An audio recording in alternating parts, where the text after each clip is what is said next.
രാത്രിയിലേക്ക് കഴിക്കാൻ വേണ്ടി ഉണ്ടാക്കിയ ചപ്പാത്തിയും ചിക്കൻ കറിയും ഞങ്ങൾ സ്റ്റേഷനിലേക്ക് വന്ന ഓട്ടോയിൽ മറന്നു വെച്ചു.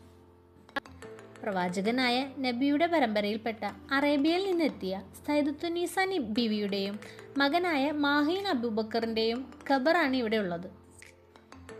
ഷോർട്സിലും വീഡിയോയിലൊക്കെ കണ്ടിട്ടുള്ള ഫൈസൽ തട്ടുകടയിലേക്ക് എന്നെ വിട്ടു. ഓട്ടോ ചേട്ടൻ്റെയും സജഷൻ ഇതുതന്നെയായിരുന്നു. Hello, good evening. ഞങ്ങളുടെ പുതിയ വീഡിയോയിലേക്ക് എല്ലാവർക്കും സ്വാഗതം. ഞങ്ങൾ ഇന്നൊരു യാത്ര പോവുകയാണ്.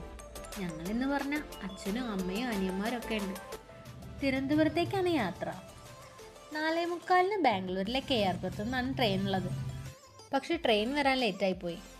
ട്രെയിനിൽ കയറിയപ്പോൾ നല്ല തിരക്കായതുകൊണ്ട് വീഡിയോ എടുക്കാനൊന്നും പറ്റിയില്ല. സ്ലീപ്പർ ടിക്കറ്റ് ബുക്ക് ചെയ്തതാണെങ്കിലും ഇവിടുന്ന് ഒരു 3-4 സ്റ്റേഷൻ കഴിയുന്നവരെ നല്ല തിരക്കാവും. അങ്ങനെ തിരക്കൊക്കെ കഴിഞ്ഞ് ഒന്ന് റിലാക്സ് ആയപ്പോഴാണ് ഞങ്ങൾ ആ സത്യം മനസ്സിലാക്കിയത്. രാത്രിയിലേക്ക് കഴിക്കാൻ വേണ്ടി ഉണ്ടാക്കിയ ചപ്പാത്തിയും ചിക്കൻ കറിയും ഞങ്ങൾ സ്റ്റേഷനിലേക്ക് വന്ന ഓട്ടോയിൽ മറന്നു വെച്ചു. പിന്നീട് അങ്ങോട്ട് കുറേ നേരം അതിൻ്റെ ടെൻഷനിലായിപ്പോയി. പിന്നെ ഒന്ന് ഓക്കെ ആയതിനു ശേഷം എങ്ങനെയൊക്കെയോ നമ്പറൊക്കെ കണ്ടെത്തി ആളോട് ഫുഡ് വെച്ച കാര്യമൊക്കെ പറഞ്ഞ് എടുത്ത് കഴിക്കാനും പറഞ്ഞു. ഊബറിൽ ബുക്ക് ചെയ്തതായതുകൊണ്ട് ഡയറക്റ്റ് നമ്പർ കിട്ടാനും വഴിയില്ലായിരുന്നു. പിന്നെ എങ്ങനെയൊക്കെയോ കണ്ടെത്തി വിളിച്ചു. എന്നിട്ട് എൻ്റെ മൈൻഡ് ഓക്കെ ആവാതിരുന്നപ്പോൾ ഏട്ടൻ പിന്നെ ലുഡോ കളിക്കാമെന്നൊക്കെ പറഞ്ഞ് എന്നെ ഓക്കെ ആക്കി എടുത്തു. ദേവു എന്നോട് പിണങ്ങിയിരിക്കുകയാണ് കേട്ടോ. ഞാൻ വീഡിയോ എടുത്ത് വന്നപ്പോഴേക്കും ദേവു മുകളിലേക്ക് കയറിയിരുന്നു. അപ്പോൾ അവൾ ആദ്യം കാണിച്ചില്ല എന്നും പറഞ്ഞ് കരച്ചിലായി. ട്രെയിനിൽ കയറിയ പിന്നെ മുകളിലെ ബർത്തിൽ കയറി ഇറങ്ങി കളിക്കുന്നതാണ് ദേവുവിൻ്റെ മെയിൻ പരിപാടി. ആ ടൈമിലായിരുന്നു ഞാൻ വീഡിയോ എടുത്തത്. പിന്നെ ഫുഡൊക്കെ പുറത്തുനിന്ന് വാങ്ങി കഴിച്ചു. കിടക്കാൻ നേരം ഏട്ടനും ശ്രീലും പില്ലോ വീർപ്പിക്കൽ ഒരു കോമ്പറ്റീഷനായി എടുത്തപ്പോഴേക്കും ദേവുവിൻ്റെ പിണക്കവും മാറി. പിന്നെ കളിയായി, അടിപിടിയായി. അവസാനം ഉറങ്ങാനായപ്പോൾ ഓരോരുത്തർ ഓരോ സീറ്റിലേക്കും പോയി.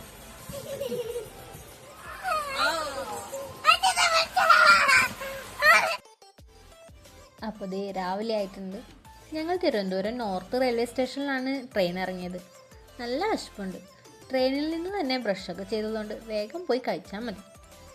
അങ്ങനെ ഉടുപ്പി ഹോട്ടലിൽ കയറി ഞാനും ദേവും നെയ് റോസ്റ്റും വടയും ഏട്ടൻ മസാല ദോശയാണ് വാങ്ങിയത്.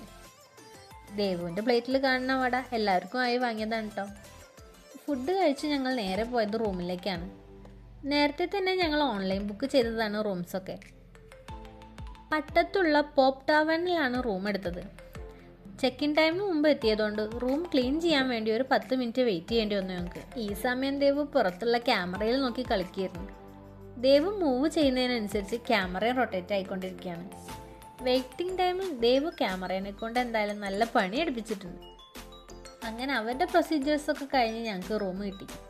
ഇനി ചെറിയൊരു റൂം ടൂർ ആവാമല്ലേ. ഇതാണ് ഞങ്ങളുടെ റൂം.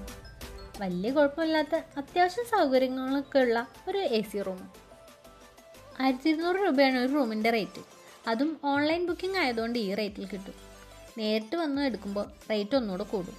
ഞങ്ങൾ ടോട്ടൽ 3 റൂമാണ് എടുത്തത്. ഇനിയൊന്ന് ഫ്രഷ് ആയിട്ട് വേണം ഇവിടെയൊക്കെ ഒന്ന് കറങ്ങാൻ. റെസ്റ്റ് എടുക്കാനൊന്നും ഒട്ടും ടൈമില്ല. അപ്പോൾ വേഗം റെഡി ആയിട്ട് വരാം. ഒട്ടും സമയം കളയാതെ തന്നെ എല്ലാവരും റെഡിയായി വന്നിട്ടുണ്ട്. ശ്രീകുട്ടനും ഏട്ടനും നെക്സ്റ്റ് ഡെസ്റ്റിനേഷനിലേക്കുള്ള ഊബർ ബുക്ക് ചെയ്യാണ്. 2 ദിവസത്തെ പ്ലാനിങ് ആയിട്ടാണ് ഞങ്ങൾ തിരുവനന്തപുരത്തേക്ക് വണ്ടി കയറിയത്. എല്ലാം പെട്ടെന്ന് ചെയ്താലേ പോകുന്നിടത്തൊക്കെ മാക്സിമം ടൈം സ്പെൻഡ് ചെയ്യാൻ പറ്റുള്ളൂ. അപ്പം ഞങ്ങൾ എത്തിയിരിക്കുന്നത് കേരളത്തിലെ ഏറ്റവും പഴക്കം ചെന്ന മുസ്ലിം ആരാധനാലയങ്ങളിൽ ഒന്നായ ഭീമാപള്ളിയിലാണ്. ഭീമാപള്ളി എന്ന് തന്നെയാണ് ഇവിടുത്തെ സ്ഥലപ്പേരും. ഏകദേശം 500 വർഷങ്ങൾക്ക് മുമ്പാണ് ഈ പള്ളി പണിതതെന്നാണ് കരുതപ്പെടുന്നത്. പ്രവാചകനായ നബിയുടെ പരമ്പരയിൽപ്പെട്ട അറേബ്യയിൽ നിന്നെത്തിയ സൈദത്തുന്നീസ ബീവിയുടെയും മകനായ മാഹീൻ അബൂബക്കറിൻ്റെയും ഖബറാണ് ഇവിടെ ഉള്ളത്. നല്ല ഉദ്ദേശത്തോടു കൂടി എന്ത് മനസ്സിലാഗ്രഹിച്ച് പ്രാർത്ഥിച്ചാലും അത് നടക്കുമെന്നാണ് ഇവിടുത്തെ വിശ്വാസം. പട്ടും പൂവും ചന്ദനത്തിരിയുമാണ് അവിടുത്തെ പ്രധാന വഴിപാട്. സ്ത്രീകൾക്കും പുരുഷന്മാർക്കും ഒരുപോലെ പ്രവേശനം ലഭിക്കുന്ന പള്ളിയാണിത്. പള്ളിക്കകത്തേക്ക് ക്യാമറ അലൗഡ് അല്ലാത്തതുകൊണ്ട് കൂടുതലായിട്ടൊന്നും എടുക്കാൻ പറ്റില്ലായിരുന്നു. ഈ ആടിനെയും മക്കളെയും ആരോ പള്ളിക്ക് വേണ്ടി നേർച്ചു നേർന്നതാണെന്ന് തോന്നുന്നു. അവിടെ എത്തിയപ്പോൾ തൊട്ട് ദേവു ആട്ടിൻകുട്ടികളുടെ പിറകെ തന്നെയായിരുന്നു. ആദ്യമായിട്ട് കാണുന്നതിൻ്റെയും എടുക്കുന്നതിൻ്റെയും സന്തോഷം ദേവുവിൻ്റെ മുഖത്ത് നല്ലോണം ഉണ്ടായിരുന്നു. അവിടുന്ന് ഇറങ്ങിയപ്പോഴേക്കും ഉച്ചയോടെ അടുത്തിരുന്നു. അടുത്ത ഡെസ്റ്റിനേഷനിലേക്ക് പോകുന്നതിന് മുമ്പ് വല്ലതും കഴിക്കാതെ പറ്റില്ല. ഷോർട്സിലും വീഡിയോയിലൊക്കെ കണ്ടിട്ടുള്ള ഫൈസൽ തട്ടുകടയിലേക്ക് എന്നെ വിട്ടു. ഓട്ടോ ചേട്ടൻ്റെയും സജഷൻ ഇതുതന്നെയായിരുന്നു. പോരാത്തതിന് അവിടുത്തെ ഫുഡ് ഉഗ്രൻ ടേസ്റ്റ് ആണെന്നും കേട്ടപ്പോൾ രണ്ടാമതൊന്നും ആലോചിക്കേണ്ടി വന്നില്ല. ഇവിടെ വന്ന് ഓരോ പ്ലേസും എക്സ്പ്ലോർ ചെയ്യുമ്പോൾ അവിടുത്തെ ബെസ്റ്റ് ഫുഡ് ട്രൈ ചെയ്യണം എന്നുള്ളൊരു പ്ലാനൂടെ ഞങ്ങൾക്കുണ്ടായിരുന്നു. അങ്ങനെ ഓരോ പ്ലേറ്റ് ചിക്കൻ ബിരിയാണിയും ബീഫ് ബിരിയാണിയും ബീഫ് ഫ്രൈയും ഒക്കെ ഓർഡർ ചെയ്തു. ചിക്കൻ ബിരിയാണി ഓർഡർ ചെയ്യുന്നവർക്ക് അതിൻ്റെ കൂടെ 1-2 പീസ് ചിക്കൻ വറുത്തതും ഫ്രീ ആയി കിട്ടും. അത് ഇവിടുത്തെ ഒരു പ്രത്യേകതയാണ്. എന്തൊക്കെയായാലും ഓട്ടോ ചേട്ടൻ പറഞ്ഞ അത്രയൊരു ടേസ്റ്റ് ഞങ്ങൾക്ക് ഫീൽ ചെയ്തില്ല. ഒരു പക്ഷേ ഇതിലേറെ ടേസ്റ്റുള്ള ബിരിയാണിയൊക്കെ കഴിച്ച് ശീലമായതുകൊണ്ടാവാം. പിന്നെ ഓരോരുത്തരുടെ ടേസ്റ്റും ഡിഫറെൻ്റ് ആണല്ലോ. ഇനി അടുത്ത പ്ലേസ് തിരുവനന്തപുരത്ത് വരുന്ന ആരും ഒന്ന് കണ്ടിരിക്കേണ്ട ഒരു സ്ഥലം തന്നെയാണ്. അവിടുത്തെ വിശേഷങ്ങൾ നെക്സ്റ്റ് വീഡിയോ ആയിട്ട് ഇടാം. എല്ലാവരുടെയും സപ്പോർട്ട് തുടർന്നും ഉണ്ടാവണം. ഉടനെ തന്നെ നെക്സ്റ്റ് പാർട്ടായി വീണ്ടും കാണാം. Tata, bye bye.